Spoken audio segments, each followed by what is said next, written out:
ঢাকা বিশ্ববিদ্যালয় থেকে শুরু করে ওই এমন কোন জায়গা নেই যেখানে ওই নিষিদ্ধ সংগঠন করে নাই।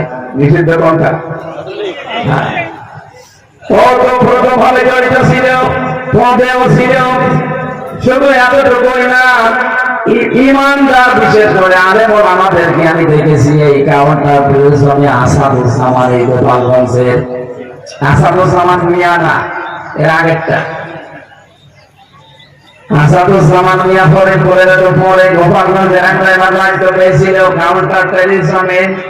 মুসলমান ছাত্র ছাত্রী এদেরকে ধরে ধরে জঙ্গি নাটক সাজাতো। এর আগে আর একজন ছিল গোপালগঞ্জের মনিরুল। আমি নাম ধরে বলছি এজন্য, এই কারণে শয়তান এখন কোথায় আছে কেউ জানে না। বাংলাদেশে যে জঙ্গি নেই তার প্রমাণ আজ প্রায় 7 মাস। একটা জঙ্গি ধরা পড়েছে, কারণ যিনি নাটক লিখবেন তিনি তো পালিয়েছে, আর নাটক যারা মন্তস্থ করবে তারাও পালিয়েছে। এই জন্য এদেশে আর জঙ্গি ধরা পড়ে না, জঙ্গির নাটক নেই, এখন হবে না।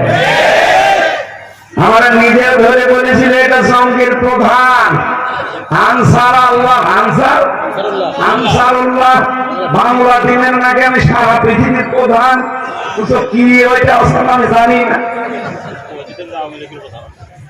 আমি ওর ভেতরে যে একজনকে পেয়েছিলাম আব্দুল মতিন, উনি হচ্ছে আল্লাহ দলের সারা পৃথিবীর প্রধান।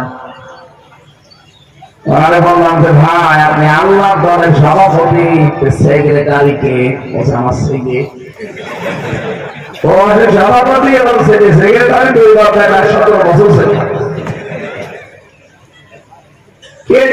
সব বানানো বাড়ি থেকে ধরে নিয়ে এসে 2-3 মাস 1 বছর আটক করে রাখে মাটির নিচে। হঠাৎ করে তুলে বলবো এই দেখেন বিশাল জঙ্গি।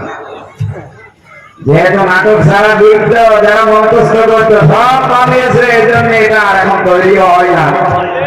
আমরা চাই আগামী থেকে এই বাংলাদেশে কেউ যেন আয়না ঘর বানাতে না পারে।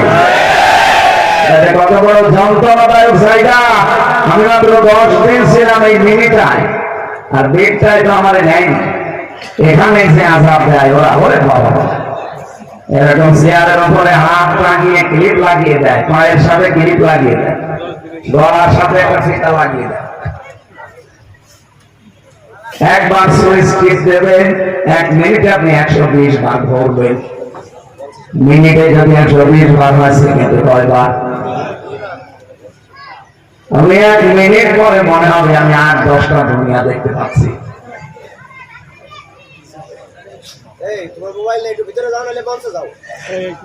এই যে কঠিন পরিস্থিতি তৈরি করে রাখেন। আরে ভাই 2 দিন 10 দিন 10 দিন পর ছেড়ে দেয় না। ব্যারিস্টার আমার ভাইকে রেখেছিল 8 বছর, আমার আসলে ভাইকে 10 বছর রেখে দিয়েছে মাটির নিচে। আমিও যেখানে ছিলাম অনেকেই শুনি 3 মাস 5 মাস 2 বছর 5 বছর পরে আছে, কেউ জানে না। আমার আগে একজনকে নিয়েছিল, ও মেশিন পর্যন্ত নিয়ে এসেছিল আমার সামনে, বলছে আমরা নখ তুলি, আপনার হাত পা ক্লিপ দিয়ে তো আটকানো, চোখটা বেঁধে দেয় কালো কাপড় দিয়ে। এমন একটা মেশিন আছে হাতের সাথে পায়ের সাথে একবার সেট করা, শুধু সুইচ টিপ দেবে, একবারে নখগুলো সব খুলে চলে যাবে। আর নখ খুলে গেলে কিন্তু ফিল্কি দিয়ে রক্ত বের হয়, কি তখন ওর উপরে লবণ ছিটিয়ে দেয়। আপনি শুনে আহ করছে, আমাদের উপর দিয়ে গিয়েছে। বরং শুনে যদি এমন লাগে, আমার এখন মাঝে মাঝে ভয় লাগে, আল্লাহ এটা আমার উপর দিয়ে ফেস হয়েছে।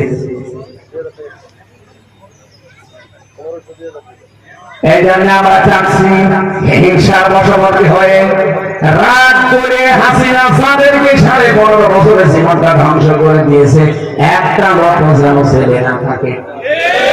যারা বাঙালিকে হাইকোর্টের কাছে এটা বাদ দেন। আগামী 27 তারিখে আমরা চাই এটিএম আজহারুল ইসলাম মুক্ত বাতাসে আসবে। এটা আমাদের রাজনীতির বিষয় না, এটা আমাদের ইমানের বিষয়।